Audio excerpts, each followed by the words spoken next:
Palavra da Verdade, com Hernandes Dias Lopes. Hoje eu quero falar sobre a importância do pai para o filho. E eu peço que você abra sua Bíblia em Efésios capítulo 6, verso 4. Hoje eu não vou fazer uma exposição de um texto, vou tratar de um tema. Então vou ler esse texto apenas para ancorar o nosso tema, mas vamos buscar a consubstanciação do tema ao longo de toda a Bíblia. Efésios 6,4 diz assim: E vós, pais, não provoqueis vossos filhos a ira, mas criai-os na disciplina e na admoestação do Senhor. A primeira coisa que eu quero dizer é que a paternidade responsável certamente é a missão mais árdua e ao mesmo tempo a mais nobre que Deus confia ao homem. Preste atenção no que eu disse: paternidade responsável. Porque um pai que tem um filho irresponsavelmente, sem qualquer compromisso em cuidar dele, em formá-lo, em educá-lo, em criá-lo na disciplina e na admoestação do Senhor, é um irresponsável. É fácil gerar. Por isso o pai não é apenas aquele que gera, mas ele precisa ser responsável para gerar e criar. Isso também significa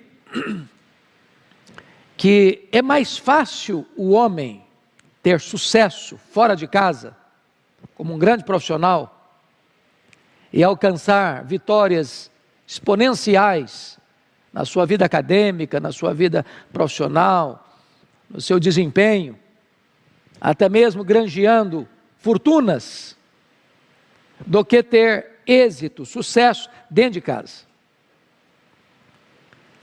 Grandes homens que tornaram o seu nome notório na história, fracassaram rotundamente dentro de casa. Vitórias esplêndidas fora do portão, derrotas amargas dentro dos portões. Você encontra inclusive personagens bíblicos que se enquadram dentro deste perfil. Você pega, por exemplo, Eli. Você, por exemplo, observa Davi ou rei Ezequias, homens que tiveram notoriedade, que foram heróis e deixaram marcas profundas, até indeléveis, na vida do desempenho público, mas colheram derrotas fragorosas dentro de casa, nesta área da paternidade. Quando você compara o primeiro século, quando Paulo escreveu esse texto, com os nossos dias, eu acho que há dois extremos. Lá no primeiro século, reinava o sistema do pátria potestas. O que era o pátria potestas? Era a autoridade plena, suprema, do pai sobre o filho. O filho era uma espécie de propriedade do pai. O pai podia escravizar o filho, prender o filho, até tirar a vida do filho. Quando você olha a nossa geração, parece que hoje nós estamos vendo a outra ponta, a perda da autoridade do pai sobre os filhos. Parece que os meninos hoje estão mandando. Os pais estão hoje no cabresto dos filhos. Se os pais não dão o que os filhos querem, eles fazem uma confusão. Li há poucos dias uma coisa até curiosa, que a loucura é hereditária. Ela passa dos filhos para os pais. Então nós estamos vivendo esse outro extremo, dos pais sem autoridade, dos pais líquidos, dos pais flácidos, dos pais complacentes, dos pais reféns. dos pais que estão desidratando. Alguns, é verdade, por sua própria responsabilidade, porque tem muitos homens hoje que transferem totalmente a função de criar os filhos para a esposa. São pais passivos, são pais omissos, são pais que não assumem o seu papel, ou terceirizam isso para a igreja ou para a escola, e não assumem o seu papel. E eu só chamo a sua atenção, enquanto você está com a Bíblia aberta em Efésios, para você olhar comigo o verso 1, 6:1 e o 6:4, porque aí está escrito assim: filhos, obedecei a vossos pais no Senhor. No verso 1, pais é pai e mãe. Ou seja, filho, filha, tem que obedecer pai e mãe. Tem que honrar pai e mãe. Porém, no verso 4, quando diz assim, vós pais, aí já não é pai e mãe mais. A palavra pais aqui, no verso 4, é diferente da palavra pais no verso 1. A palavra pais no verso 4 é uma referência exclusiva ao pai, ao homem, ao sexo masculino. Em outras palavras, muito embora a mãe seja pedagoga, seja instrutora, seja formadora, talvez primeira, da personalidade do bebê, Deus confiou ao homem, ao pai, ao marido, a responsabilidade, o ônus da formação do filho. Criai-os na disciplina e na admoestação do Senhor. Então, o que é um pai? Não é apenas aquele que gera, né? Alguns pais não podem gerar e adotam filhos. Embora esse filho não tenha procedido o seu próprio corpo ou sido gerado no ventre da sua esposa, é filho. Filho. E eu penso que muitos pais, e vocês conhecem, espero que não seja a realidade de cada um aqui, mas às vezes o filho vem sem planejamento. E aí surpreende tanto o pai quanto a mãe. Puxa vida, nós não queríamos agora, ou não esperávamos agora, ou não estávamos preparados para agora, ou não tínhamos condições econômicas para agora, e o filho vem.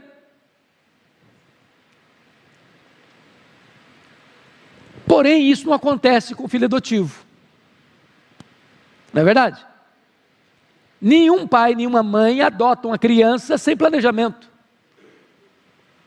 sem pensar bem, sem refletir direito, sem uma escolha deliberada.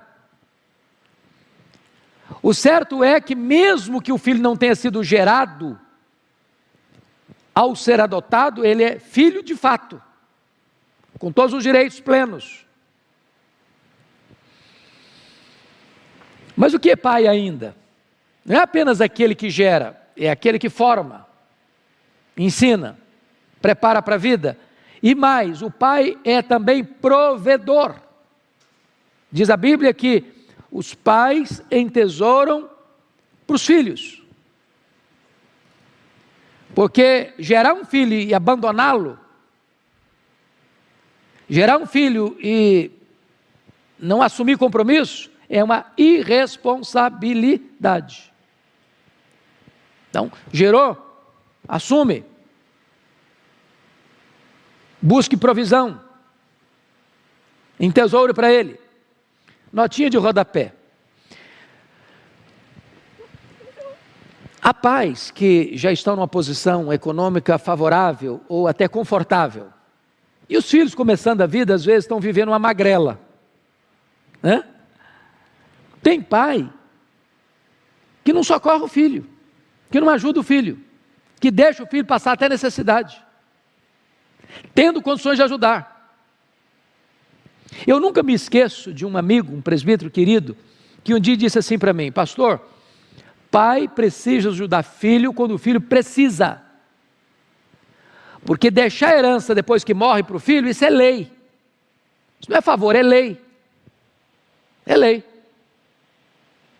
Eu não estou dizendo que o pai e a mãe vão dar tudo de mão beijada, não ensinando o filho a ralar, a trabalhar, a valorizar. Não estou falando disso. Eu estou falando que às vezes, mesmo nessa conjuntura de trabalhar, de ralar, de se esforçar, de se empenhar, o filho está passando uma necessidade pontual. E às vezes os pais, tendo como ajudar, não ajudam. Então, preste bem atenção nisso. Mas além de ser o provedor, o pai, à luz das Escrituras, é um espelho para os filhos. Isso é muito curioso, sabe por quê? Porque os nossos filhos nos observam mais do que nos escutam. Os nossos filhos nos veem mais do que nos ouvem. E quando você pega essa figura do espelho, 4 verdades vêm à nossa mente. Primeiro, o espelho é mudo, né? Todo mundo tem um espelho. Todo mundo tem um espelho. Você tem espelho em casa, você tem espelho no quarto, você tem espelho no carro. Para que você usa um espelho? Não é para você perguntar, espelho, espelho meu, porventura tem alguém mais belo do que eu? É para isso que você olha no espelho? Não. Você olha no espelho para saber se tem alguma coisa fora do lugar para você acertar, não é isso? Então você penteia o cabelo, mas de repente se você pentear assim, olhar no espelho, uma parte não ficou bem legal não, você tem que ir lá dar uma consertada. Você vai botar a gravata, aí você tem que olhar para saber se ela está torta ou está enviesada, ou está certa. Você vai botar uma roupa, de repente você olha de novo, olha outra vez, e as mulheres ajudam bastante, não está combinando. Né? Então o maridão, antes de sair de casa, dá uma perguntada para a esposa se você está legal, porque de repente você acha que está e não está. O espelho não grita, o espelho demonstra. O espelho não fala, ele mostra. Os nossos filhos estão olhando para nós, mesmo quando você não está falando nada, eles estão observando você. Mas em segundo lugar, o espelho, para ser útil, além de mudo, ele é o quê? Ele precisa estar limpo. Um espelho sujo não ajuda nada. Deixa eu contar uma ilustração para você, para explicar isso aqui. Tinha uma mulher que morava num bairro, e a vizinha dela, aquelas casas americanas que não tem muro, que quintal é só o limite geográfico, mas não tem nem cerca, nem muro. E ela olhava da cozinha, pelo espelho do vidro que era transparente, e dizia para o marido dela assim, essa vizinha é muito relaxada, olha aí, ela está dependurando a roupa no varal, a roupa está suja, acho que ela deve usar um sabão de 5ª categoria, e isso era toda semana, um dia o marido enjoou com ela, falou, fulana, minha esposa, você está criticando muito a vizinha, você dá uma olhada na nossa janela? Não era a vizinha que era relaxada, não. A janela dela estava suja.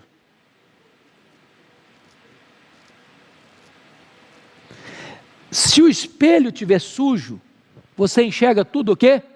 Turvo. Então os pais precisam ser um espelho limpo, para os filhos não enxergarem as coisas de forma anuviada, nublada. Mas terceiro, o espelho, para ser útil, tem que ter luz. Você tem espelho na sua casa, apaga a luz de noite para ver. Para que serve o espelho? Para nada. Então sem luz, não adianta ter espelho. A luz é a palavra de Deus, lâmpada para os meus pés é a tua palavra, e luz para os meus caminhos. Quem é o espelho? É Jesus, eu sou a luz do mundo. Então os pais precisam guiar a sua vida pela palavra e uma vida cristocêntrica. Mas finalmente, o espelho, para ser útil, precisa ser plano. Um espelho côncavo ou convexo distorce a imagem. Os pais precisam ter uma vida plana, Agora, dito isto, eu queria olhar com vocês dois modelos, um negativo e um positivo. Porque o homem inteligente é aquele que aprende com os seus erros, mas o homem sábio é aquele que aprende com os erros dos outros. É por isso que a história será a nossa pedagoga ou será a nossa coveira. Se você não aprender as lições da história, você está fadado a repetir os erros da história. Então eu gostaria de elencar aqui alguns tipos de pais, do ponto de vista negativo, não para nós imitar esses pais, mas para nós evitarmos o que eles fizeram. Primeiro pai, eu chamaria de um pai fraco. Pai fraco. Você conhece pai fraco? Aquele cara que não tem autoridade, os filhos não escutam. Ele aumenta o volume da voz, mas não sobe um tom na autoridade. E a Bíblia fala de um pai fraco, chamado Eli. Eli. Ele era um juiz, e ele era um sacerdote da nação toda, durante 40 anos. Fora dos portões, ele era o cara. Dentro dos portões, um fracasso. Ele criou os filhos eram sacerdotes iguais a ele, mas ele não tinha pulso para educar os filhos. Irmãos, aqui tem um ponto para nós desafiador. E vocês que estão aí com os cabelos brancos iguais aos meus, podem ter certeza disso.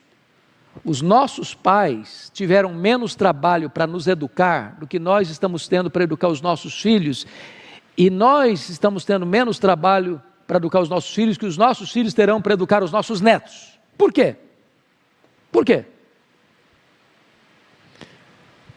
Eu fui criado na região rural, não tinha televisão, tinha internet, não tinha celular, não tinha tablet. Então era final do dia ao redor do fogão, escutando as histórias. Quem era o seu herói? Seu pai. Hoje o menino não aprendeu a falar papai e mamãe, ele já tem um celular, ele já tem um tablet. Ele sabe usar aquele troço mais do que você. Ele tem 1000 informações na cabecinha dele que você nunca tinha visto até os 18 anos. Você quer 18 anos o quê?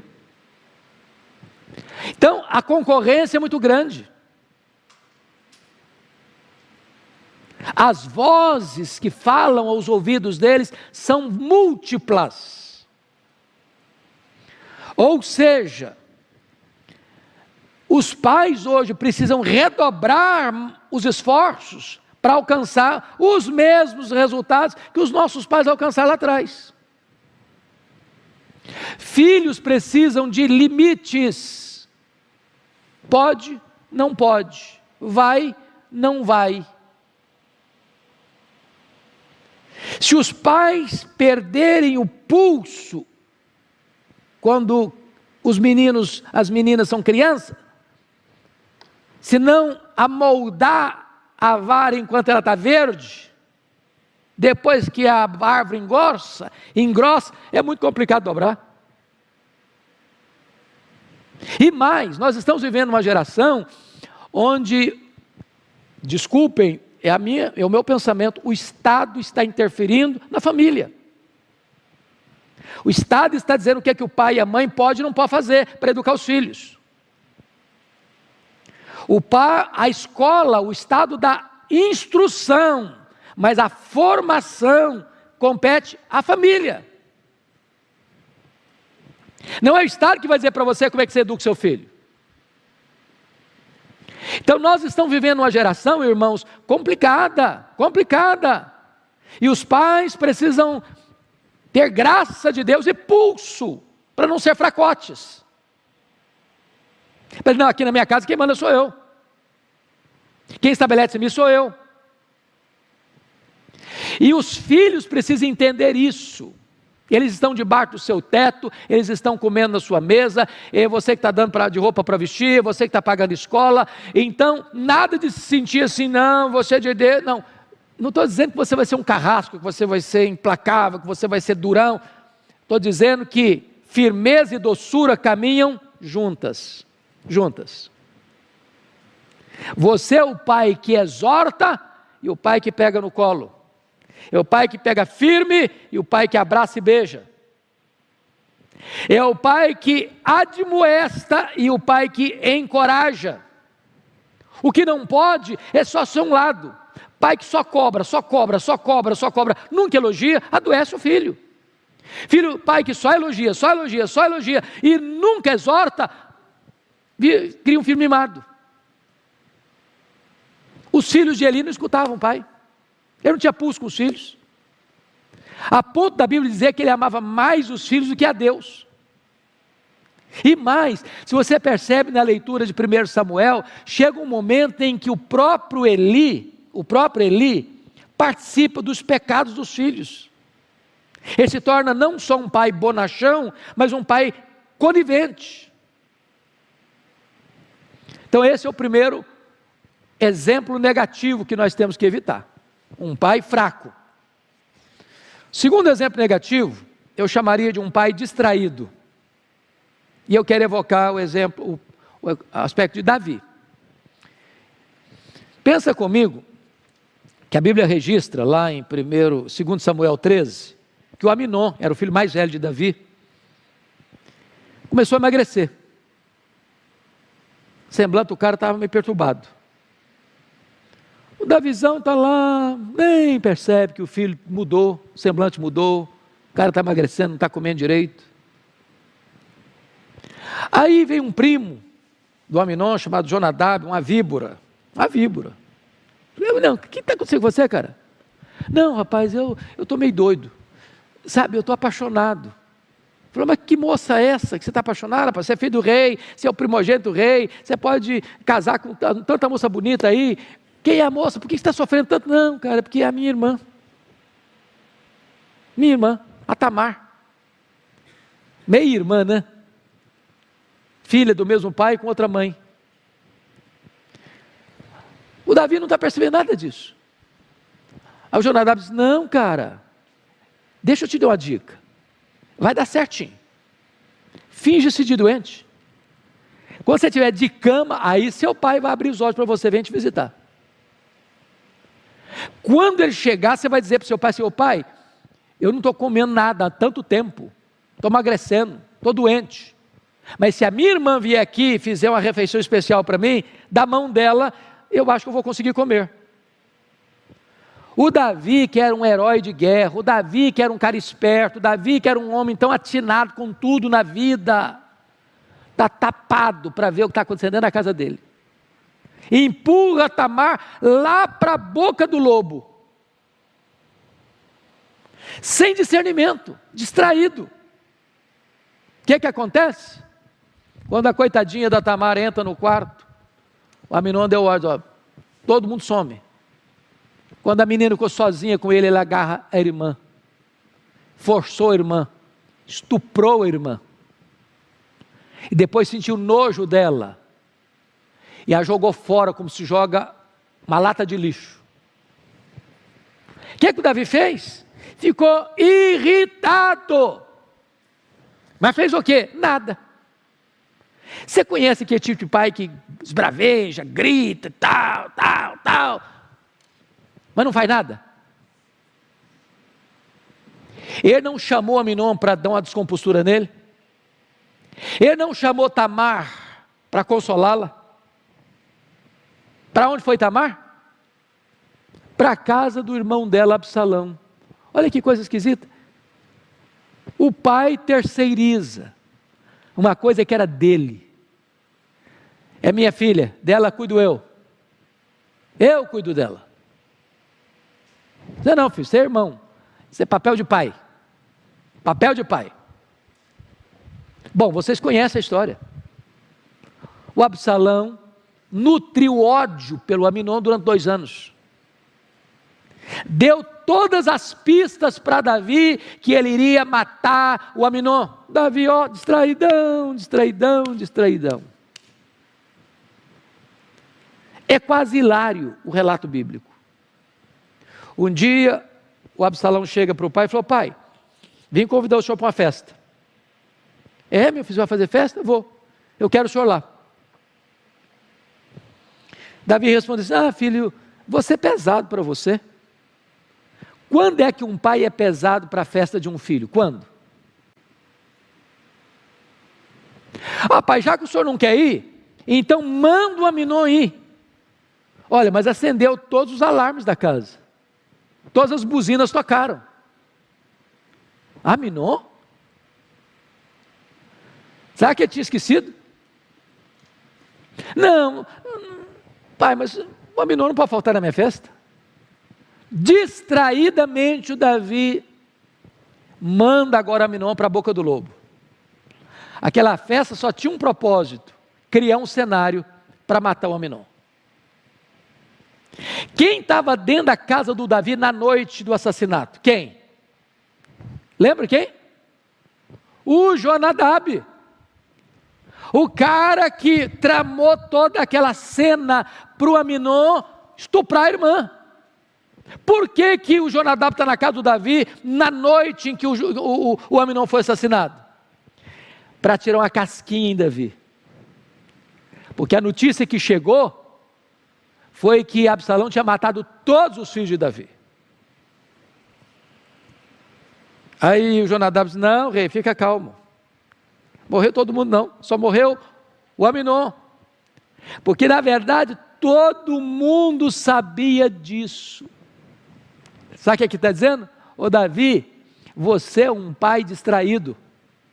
Você não fez nada. Você não agiu. Irmãos, tem hora que é preciso agir.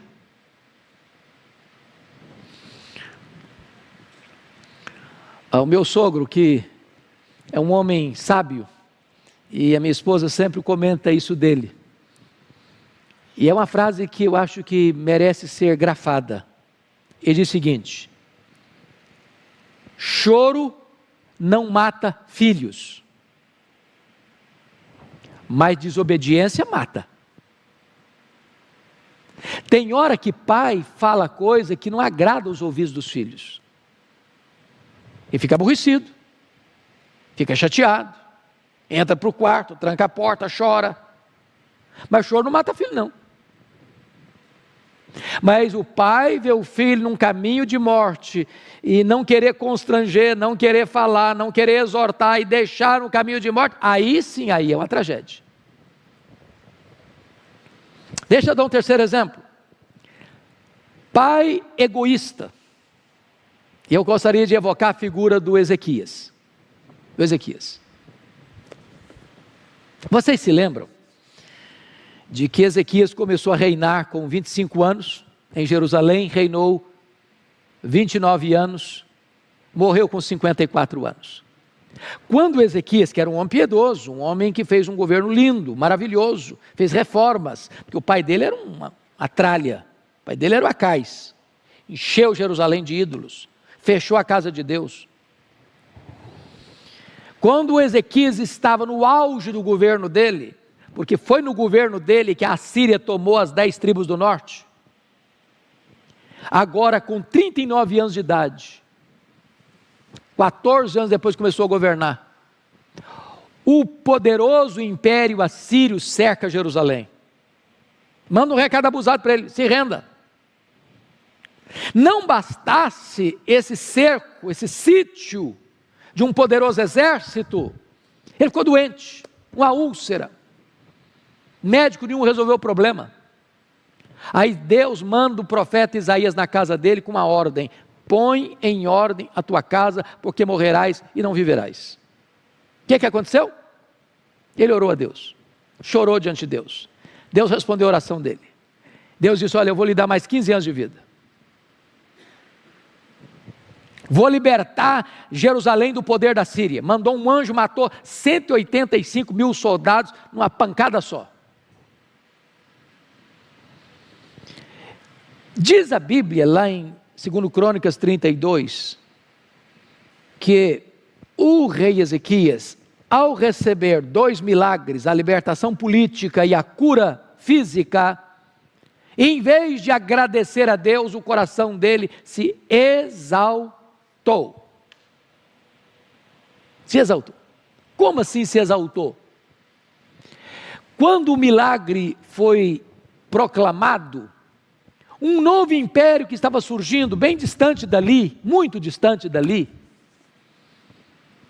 Império Babilônico, mandou uma comitiva diplomática visitar o rei Ezequias, cartas, presentes.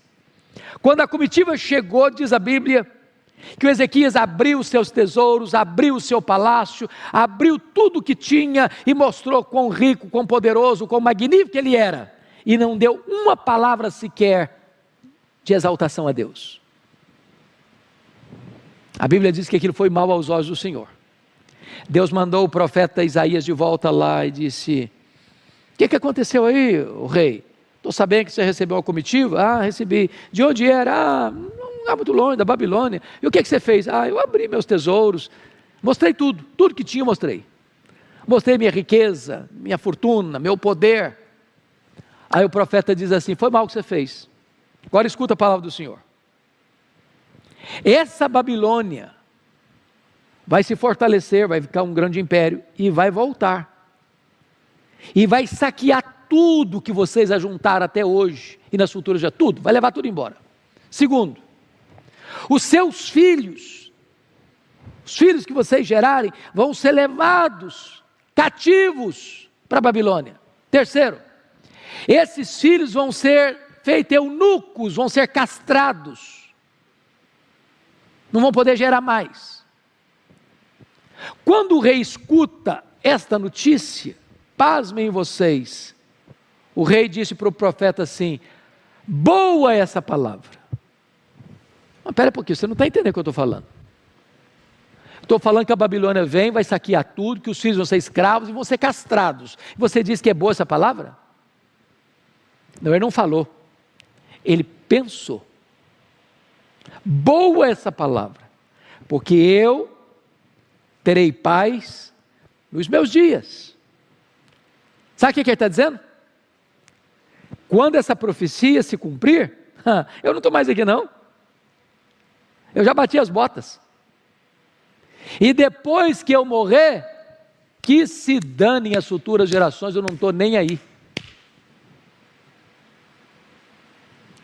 Prova disso é que quando ele morre 15 anos depois, o filho herdeiro tem 12 anos, ou seja, o herdeiro do trono foi gerado e nasceu 3 anos depois que foi curado.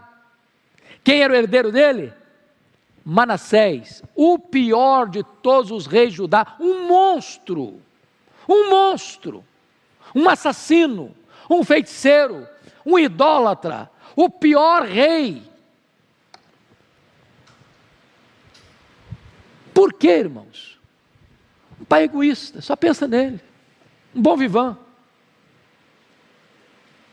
Eu penso em mim, eu cuido de mim, eu quero para mim.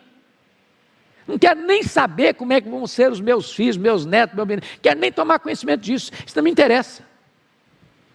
A Bíblia nos mostra que nós precisamos cuidar das futuras gerações. Mas deixa eu concluir a cena dos aspectos negativos. E eu só estou falando de pai batuta, hein? Só pai batuta. Eli, Davi, Ezequias. Deixa eu dar outro pai batuta agora. Foi negativo? Samuel. Irmão, Samuel foi um dos homens mais brilhantes da história. O maior profeta, o maior sacerdote, o maior juiz da sua geração. O homem que intercedia pelo povo. O homem que na hora de se aposentar, e ele começou cedo, na hora que ele está se aposentando, dando o seu último relatório à nação, ele dá o seu exemplo, diz o seguinte: me prove que durante toda a minha administração pública, porque ele era profeta, ele era sacerdote, ele era juiz, tinha função religiosa e política. Se algum dia eu corrompi, se algum dia eu aceitei um centavo de suborno, se algum dia eu peguei um cabrito que não era meu na administração pública, se algum dia eu surrupiei o erário público, levei vantagem em algum negócio para me locupletar, e eu fico pensando se os políticos de Brasília pudessem dar o mesmo testemunho diante da nação.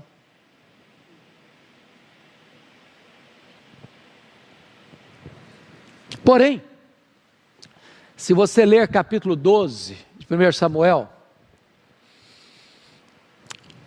os anciãos todos, toda a liderança, vem a Samuel e diz: ô Samuel, você já está quase batendo as botas?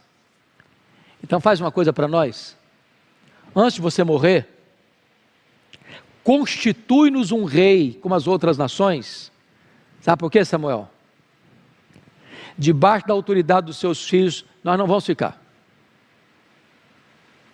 Sabe o que Samuel fez? Ele constituiu os filhos dele como juízes. Quem constituía juiz em Israel? Deus, só Deus. Sabe o que Samuel está sendo hoje aqui para nós? Um pai nepotista. Um pai que coloca os filhos numa posição de liderança máxima da nação e ele não tinha competência para fazê-lo. Sabe quando o pai favorece o filho, mesmo que esse favorecimento seja ilegal? Dá um jeitinho para encaixar o filho, usando o poder que tem na mão, para colocar o filho numa posição que não é competência dele, tem que surrupiar a lei. O Samuel deu um exemplo diante da nação inteira de uma virtude dele: integridade. Eu não roubei de ninguém. Qual foi o pecado dos filhos dele? Usura, avareza, meter a mão no erário, pegar o que não deve, o que não é direito. Então, só preste atenção no que eu vou dizer agora para entrar em alguns exemplos rápidos positivos. Se um homem do jaez, da estatura moral de Samuel, falhou como pai, você e eu temos que botar a boca no pó. Você e eu temos que botar a boca no pó.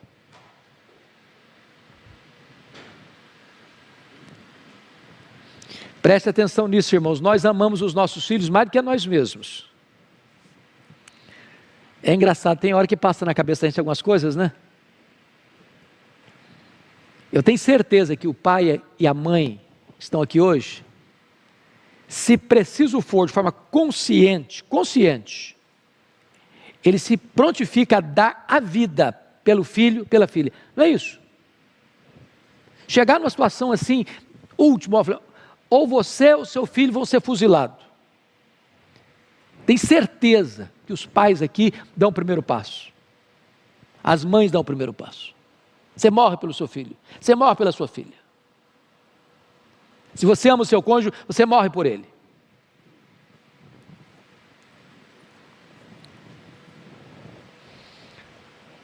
Agora, o fato de você estar pronto a dar a vida pelo seu filho não pode levar nem você, nem a mim, nem nós todos aqui a jeitosamente, ilegalmente, ilicitamente, imoralmente tentar dar um jeitinho para encaixar os nossos filhos em vantagens que não lhes compete. Isso não agrada a Deus. Quem honra os nossos filhos é Deus. Eu não preciso querer honrar os meus filhos mais do que a Deus. Isso Deus não aceita. E Samuel, embora um homem tão brilhante, falhou nessa área. Bom, deixa eu lhes dar agora alguns exemplos positivos. Primeiramente, vou pensar com vocês sobre um pai intercessor. Vem à minha mente quem? Jó. Jó capítulo 1, versículo 5, mostra para nós que Jó tinha 7 filhos, 3 filhas, ele era o cara mais rico da sua geração, ele era o cara mais piedoso da sua geração, e você sabe que todo homem rico tem uma agenda o quê? Folgada? Não, tem uma agenda o quê? Apertada. Tem muita coisa para cuidar, tem muita terra para ver, tem muito empregado para administrar, tem muitos bens para administrar, mas Jó dedicava o melhor do seu tempo para orar e interceder pelos filhos, de madrugada, botava o despertador, e mais, chamava os meninos, vem cá, todo mundo independente, todo mundo com a sua casa, vem cá, olho no olho, conversava com eles, intercedia a Deus por eles, oferecia holocaustos para cada um deles, eram 10, velava pela vida espiritual dos filhos. Então deixa eu lhe dizer algo, às vezes você pensa que seu papel como pai, eu estou falando mais de pai hoje, mas as mães estão incluídas, tá? Cessa quando os seus filhos se casam, cessa não, cessa em algum aspecto. Pai e mãe não ficam interferindo na vida dos filhos casados, tá? Então, por favor, não fica lá dando pitaco se você não é chamado. Eu conheço mãe, sogra, que se o filho ou o genro sonhar em ir num restaurante, ela já se inscreve antes. Não vou escolher a mesa. Se o genro ou o filho, a nora, pensar numa viagem, ela já compra a passagem antes. Já reserva o hotel, o quarto do lado, para não dar trabalho. Não, ninguém aguenta isso. Ninguém suporta isso. Então você é presente e ausente ao mesmo tempo. Se é chamado, vai. Mas não fica interferindo demais também não, porque perturba. Deixa os meninos tocar a vida, seja suporte, estou aqui, precisou, pode gritar que eu estou correndo, estou indo. Agora, o seu ministério de ajuda espiritual permanece a vida inteira, para os filhos, para os netos, para os bisnetos e para as futuras gerações. Não é por acaso que você tem cabelos brancos, isso significa o quê? Experiência. E você vai contribuir, você vai ajudar, você vai aconselhar. E você muito cuidadosamente, com jeitinho, ô filho, filha, será que se fizer desse jeito não fica melhor? Será que se você não fizer essa abordagem não vai ser mais adequado? Então Jó é exemplo para nós, de um pai que intercede, um pai que busca a santificação dos filhos, um pai que está preocupado com a vida espiritual dos filhos. Segundo exemplo positivo, é o pai comprometido deliberadamente com as futuras gerações. Eu queria que você lesse 2 versículos da Bíblia. Leia comigo Gênesis 18 e 19. Gênesis capítulo 18, versos 18 e 19.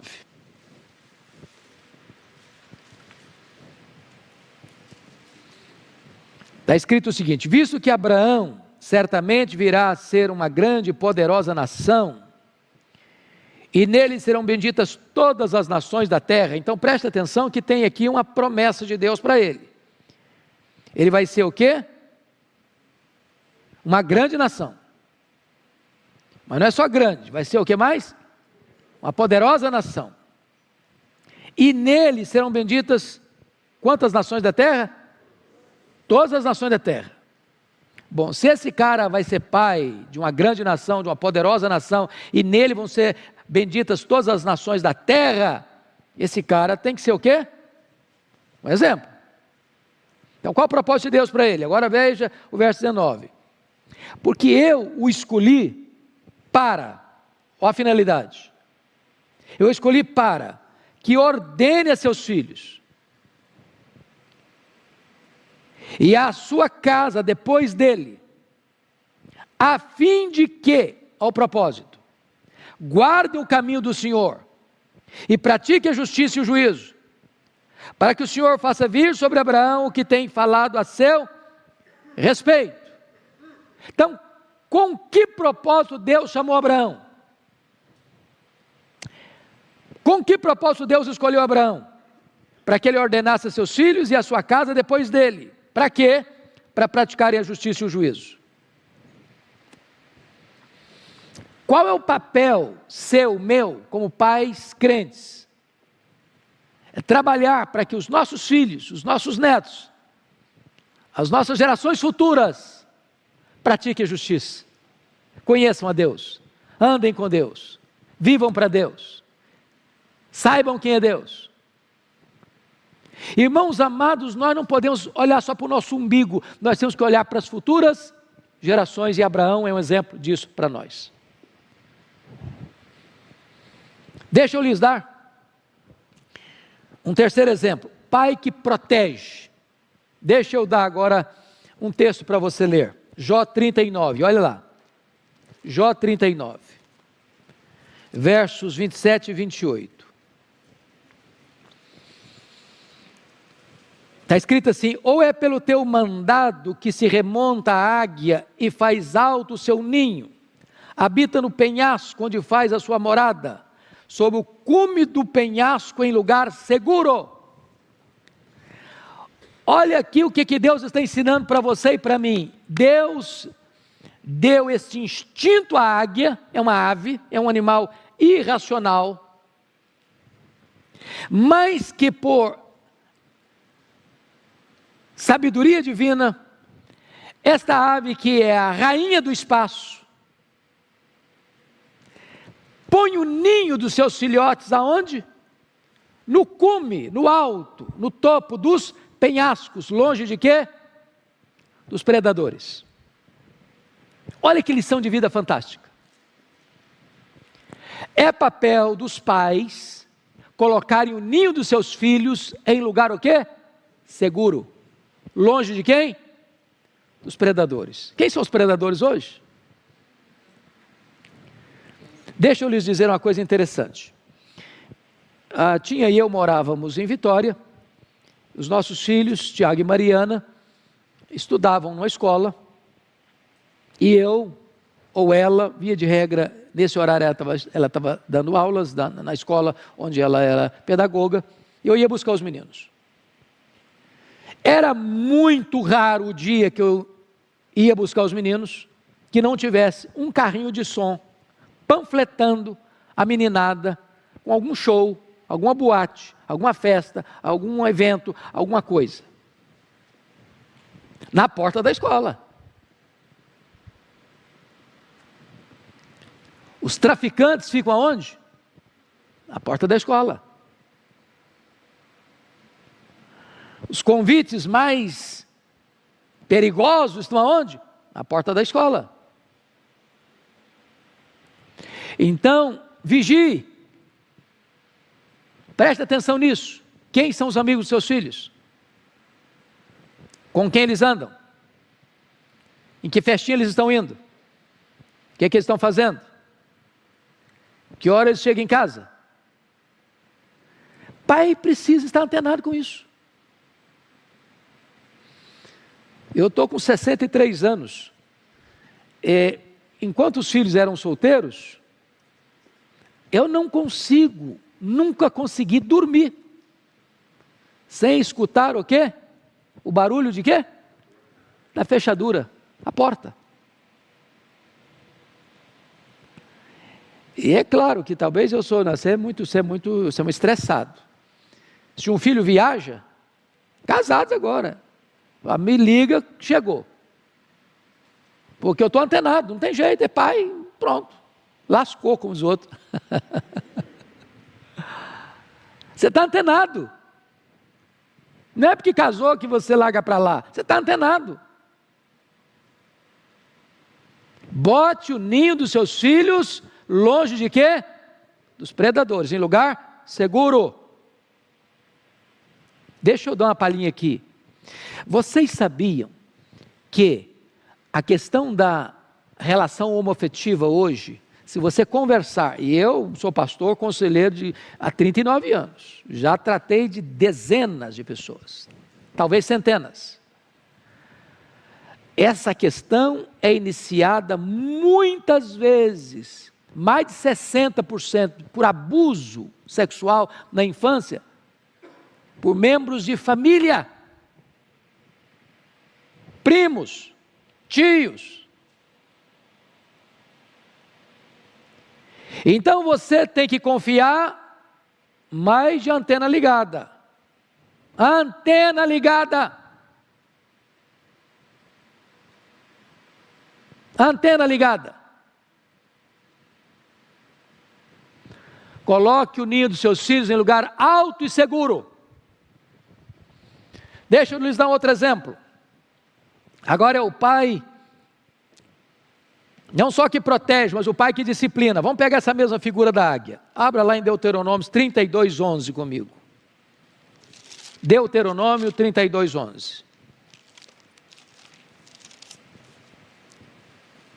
Está escrito o seguinte: como a águia desperta a sua ninhada e voeja sobre os seus filhotes, estende as asas, tomando-os, os leva sobre ela.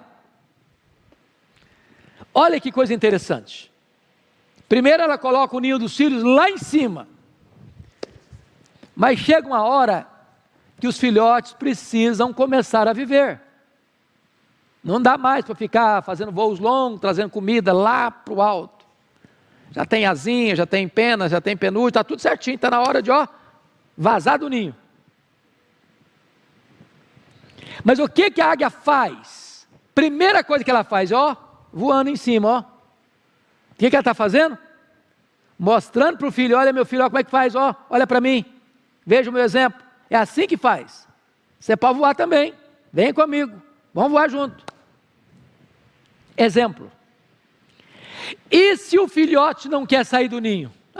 Esse ninho está tão gostoso, está tão quentinho, tem comidinha na hora, né? Mamãe faz o prato, traz para mim na mesa, nem no fogão eu vou, nem na mesa eu preciso ir, mamãe já traz prontinho, que delícia, sair daqui nada, você está doido?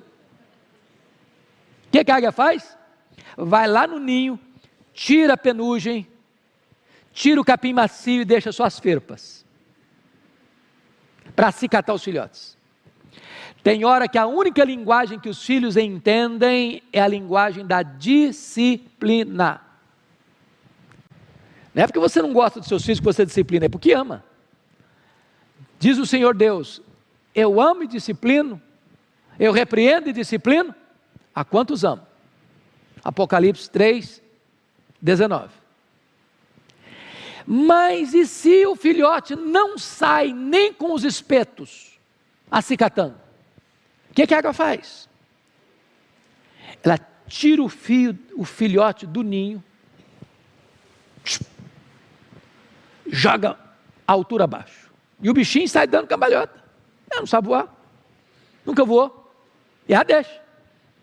O que está escrito aqui? Depois ela vai, aplana aquelas asas imensas e pega o fio de volta, que isso borrachar no chão, leva lá para cima de novo e solta outra vez. 1, 2, 5, 10 vezes, até que o filhote aprende a voar sozinho. O que significa isso? Você pai, você mãe, nunca desista de seus filhos. Nunca. Errou uma vez, vamos à segunda. Errou na segunda, vamos para a terceira. Errou na terceira, vamos para a quarta. Errou a nona, vamos para a 10ª. Não abra mão, não desista. Tem pai que desiste dos filhos. Desista não. A sua lei precisa ser: meu filho precisa ser meu discípulo.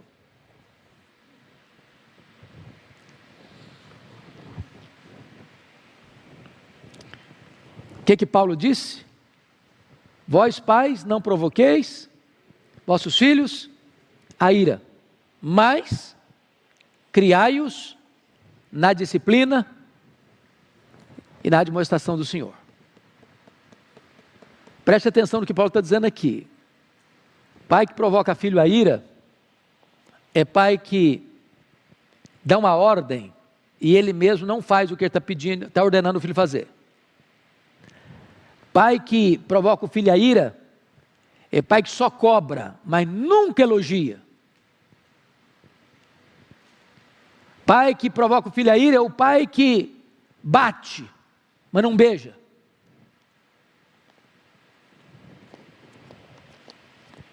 Então, pai, você precisa dosar firmeza e doçura, admoestação e encorajamento. Como assim, pastor? Deixa eu exemplificar. Imagina que o seu filhote chegou em casa e diz assim: ô pai, me perdoa, mas levei bomba na escola. Você fica feliz com isso? Que pai, que mãe que fica feliz da vida que o filho chega e fala: levei bomba? É hora de você ensinar o seu filho: filho, vem cá, você foi responsável.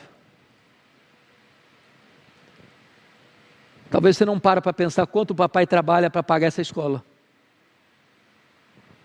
Mas deixa eu dizer uma coisa a você. Eu amo você não pelo seu sucesso. Eu amo você apesar do seu fracasso. Eu sei que você tem potencial. Eu sei que você consegue. Vamos pegar junto esse ano? Você vai vencer.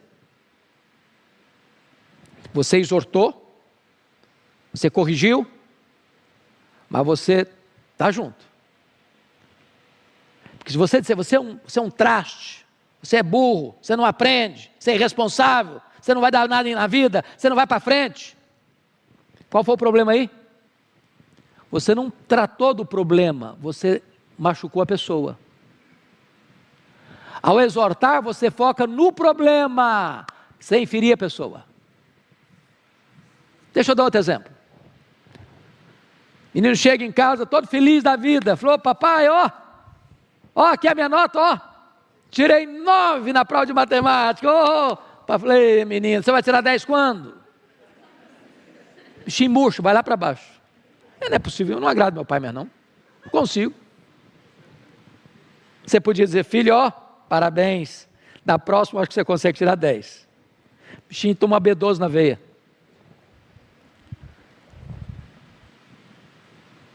Mas deixa eu concluir. Último ponto. Deixa eu pensar no pai que perdoa. E eu quero evocar o texto de Lucas 15, 20 a 24. Lembra lá do filho pródigo?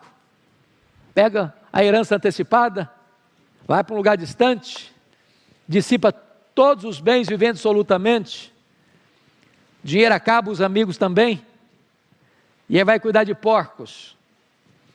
E está com fome, nem as alfarrobas dos porcos lhe davam para comer. Um dia a ficha cai, e ele pensa assim: quantos trabalhadores na casa de meu pai têm pão com fartura e eu estou aqui morrendo de fome? Você quer saber de uma coisa? Vou me levantar e vou ter com meu pai. Quem sabe o meu pai me dá uma chance? Não para ser filho, mas para ser trabalhador, porque pelo menos comida eu vou ter. E o menino sai pensando: meu Deus, será que como é que vai ser? Será que o papai vai me receber? Será que o papai vai me perdoar? Será que o papai vai me dar uma chance? Quando ele está apontando na curva, o pai de longe o avista, sai correndo, abraça, o beija, e o filho tenta ensaiar o discurso que tinha planejado: vou falar para o meu pai que eu não sou digno de ser chamado de seu filho, para me tratar como trabalhador. E o pai manda logo lá atrás, logo aí, ó, a roupa nova, sandália nova, anel no dedo, e vai lá e mata o bezerro cevado, aquele bezerro que é preparado para uma festa especial. Vamos comer, vamos festejar, porque esse meu filho estava perdido, foi achado, estava morto e reviveu. Perdão. Os filhos erram, porque nós também erramos lá atrás. Não tem família perfeita, não tem pai perfeito, não tem mãe perfeita, não tem filho perfeito, não tem filha perfeita, não tem família perfeita, não tem família saudável sem perdão. Então perdoe seus filhos. Tem muita gente hoje que está precisando ser perdoada, sabia? Para ter cura na alma. Um dia um pai chegou para mim e disse assim: pastor, eu venho para a igreja amarrotado. Falei: mesmo, pai? Vem amarrotado. Falei: como assim? Meu filho me escuta mais. Só chega de madrugada no sábado. Quando eu vou bater na porta do quarto dele para ele vir para a igreja comigo, ele fala palavrão, me desrespeita. Eu não aguento mais, chega aqui quebrado. Falei para o pai assim: pai, vamos mudar o método? Ao chegar em casa hoje, se a porta estiver trancada ainda, bate bem de levinho e diz assim: filho, eu posso bater um papo com você? Se ele não abrir a porta, não insista. Mas se ele abrir, antes de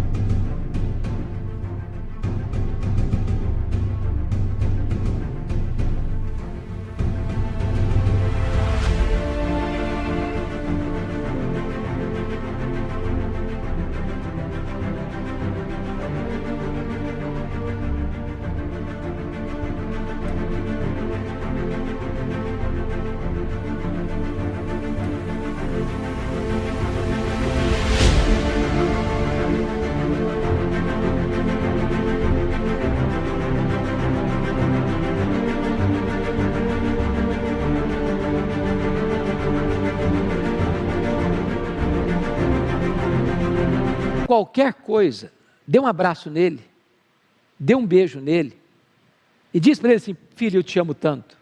Não cobra nada, só afirma o seu amor por ele. No culto da noite, chega aquele pai com um sorriso 915. Você já viu o sorriso 915? Um garotão bonito do lado, me chamou à parte e disse: aconteceu um milagre lá em casa hoje. Falei: mesmo? Conta para mim. Eu cheguei, a porta estava trancada. Eu bati bem de levinho e disse: filho, posso falar com você? Quando ele abriu a porta, eu dei um beijo nele, um abraço nele, e disse: filho, eu te amo tanto. E ele enroscou no meu pescoço e chorou convulsivamente e me disse: papai, há muitos anos eu estava esperando esse abraço e esse beijo. Conte comigo, eu estou na igreja com o senhor. A partir de hoje, eu estou na igreja com o senhor. Você pega mais moscas com a gota de mel do que com um barril de fel. Perdoe seus filhos, ame seus filhos, e Deus fará maravilhas. Parabéns, pais, pelo seu dia. Que Deus nos abençoe. Amém.